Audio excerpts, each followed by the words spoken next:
All right, so these are my week 4 UFL power rankings. Let's get started. Starting off with our top performances. I'll go over mainly the quarterbacks. Anything else you guys can look at yourself. But Matt Corral, 19 to 41, 255 yards, one touchdown, one pick. Good yardage, but the efficiency there is pretty trash. Louis Perez, 26 of 38 for 208 yards. Good efficiency, solid yardage. Anthony Brown, 8 of 15 for 40 yards. He's trash. He did finally end up getting benched again. For Nolan Henderson, who was 10 for 11 with 80 yards and a touchdown, he was really good. EJ Perry, 13 of 20, 130 yards, one touchdown and two picks. Not great there with those interceptions. And Troy Williams came in and was 4 for 8 for 63 yards and a touchdown, as well as having 35 yards on the ground.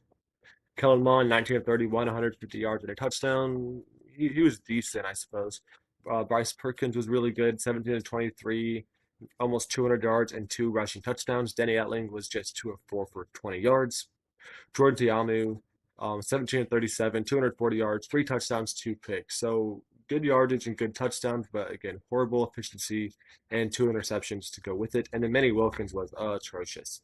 16 of 29, 147 yards, one touchdown, three interceptions, and a fumble. Did have about 40 rushing yards, but those four turnovers are pretty bad. Okay, moving on from there, we have number 8 as the Memphis Showboats. The Showboats this week lost 18 to 17 versus the Roughnecks, got outgained.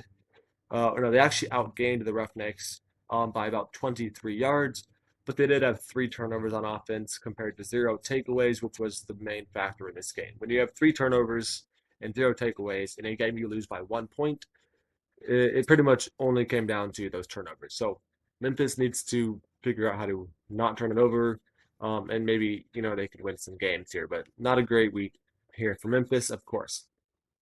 Number 7 is going to be the Houston Roughnecks at 1-2. Definitely could argue this team at number 6, but I'll get into that when I talk about the team who is at number 6. But the Roughnecks had a 1 point win against the worst team in the league, the Memphis Showboats, and they needed three turnovers on defense and zero. They needed three takeaways on defense to get a 1 point victory. So that's not a good look.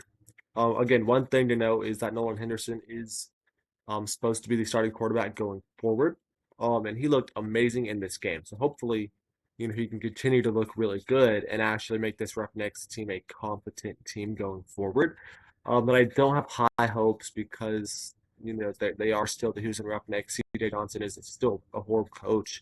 The fact that it took him 3 weeks to figure out that Nolan Henderson is better than Anthony Brown when pretty much everybody else knew that after week one doesn't make a whole lot of sense. But moving on from there, we got the San Antonio Brahmas at number 6. So obviously, being 0-3, you could argue them that they should be below the Houston Roughnecks because again they have no wins. The Roughnecks do have a win, but the Brahmas, Kellen Mond has looked better every week. He's improved every week. Also, they put up 23 points, only lost by 3 against a pretty good Michigan Panthers team, um, while having zero turnovers on the offensive side of the ball. They fired AJ Smith, their offensive coordinator this week, and then they put up 23 points. Their offense looked really, really improved in the absence of AJ Smith. So hopefully, this week is a sign that in the future, their offense is going to be, this good, and Kellen Mond's going to marginally improve each game. That's why I have them a little bit ahead of the Houston Roughnecks because this was the first game with a new offensive coordinator, and they looked much better offensively. Number 5 is going to be Arlington Renegades. So there are 4 teams that are 2-1. So the order on these could definitely switch a lot, and I wouldn't be upset, right? They're all 2-1, so it's kind of hard to gauge here. But the Renegades lost this week, 10-9 versus the Birmingham Stallions. They only put up 256 yards of offense, and again only put up 9 points. They put up 11 points a week ago and ended up winning. They only put up 9 points this week. So I'm very concerned with their offense. 20 points in the last 2 weeks is not a recipe for success.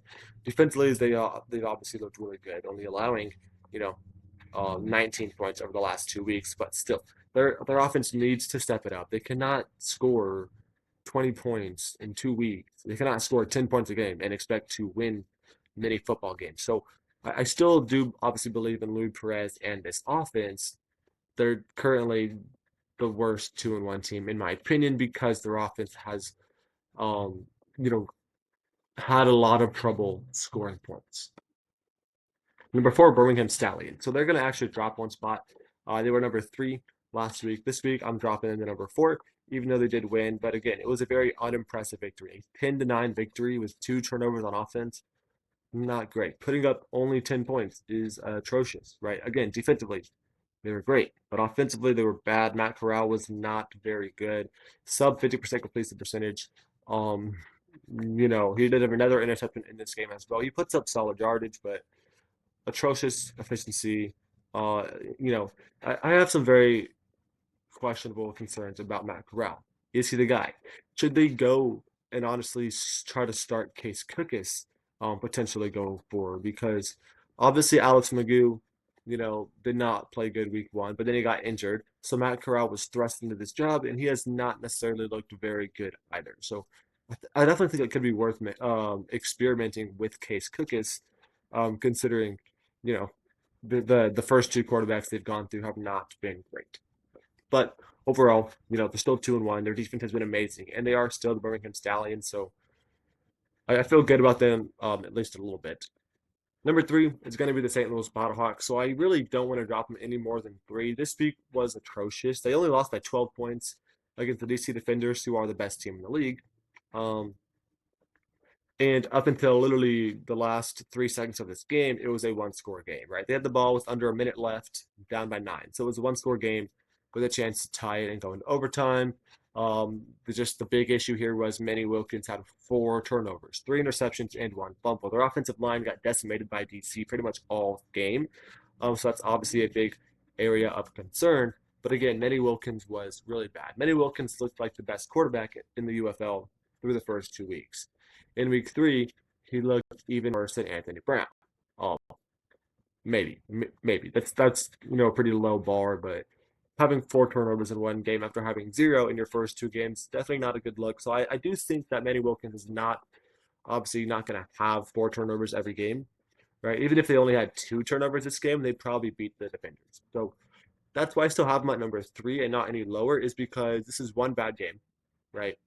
And they were still very much in this game, and they played horrible offensively. So even a decent offensive performance and only 2 turnovers a game probably could have gave the Battlehawks a victory here. So I do think going forward that they're going to cut down on this turnover problem. I do think Max Dugan is certainly an option that Anthony Beck should be thinking about over Manny Wilkins. But again, this is one bad game.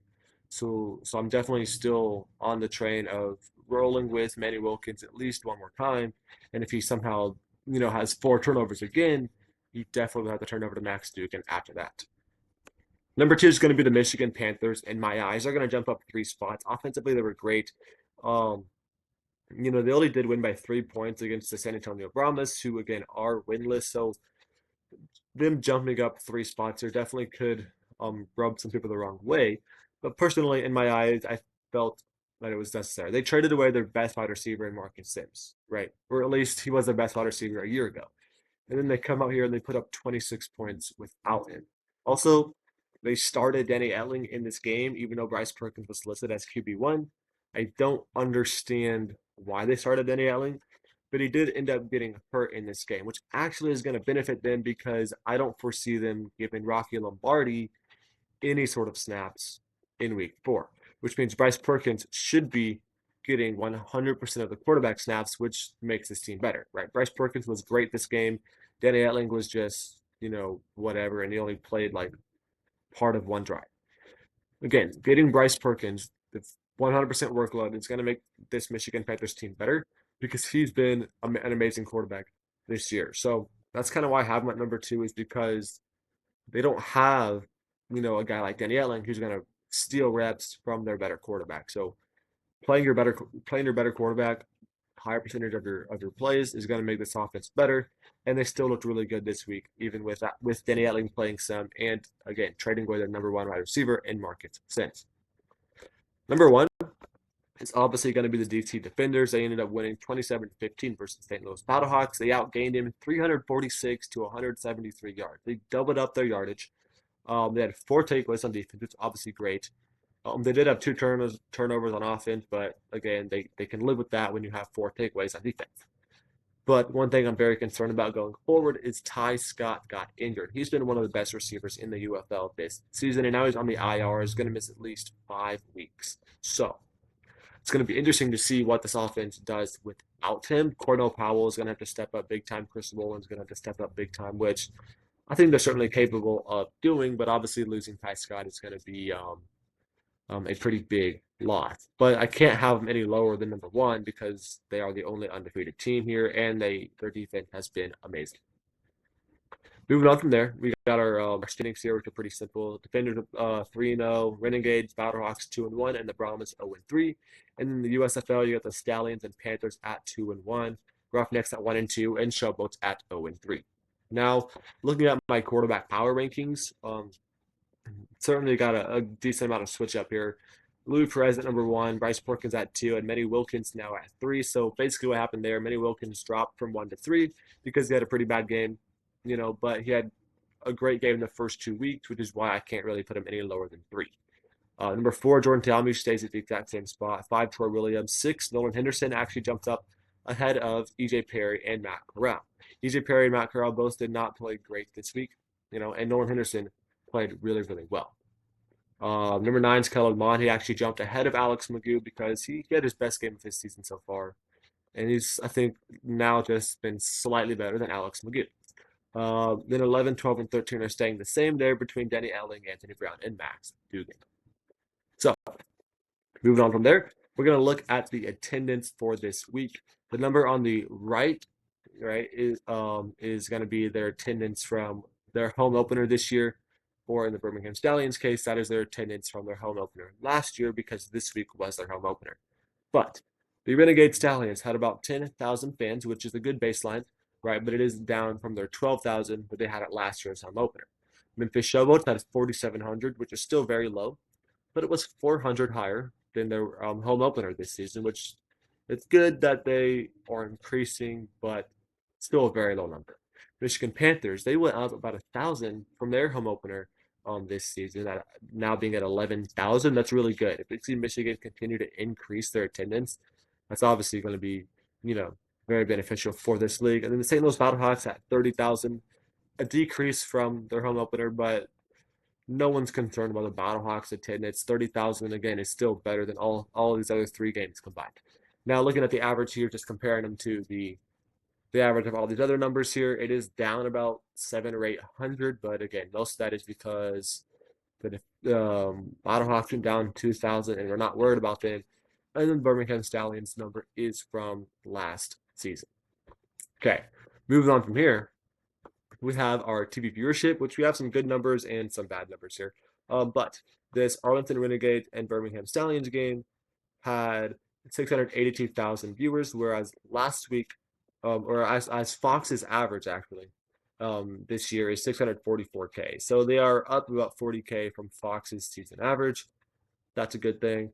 The Roughnecks and Showboats had only 295K, which their ESPN season average was 525 coming into this week. That's a very low number. Less than 300,000 viewers in this game is a very, very low number.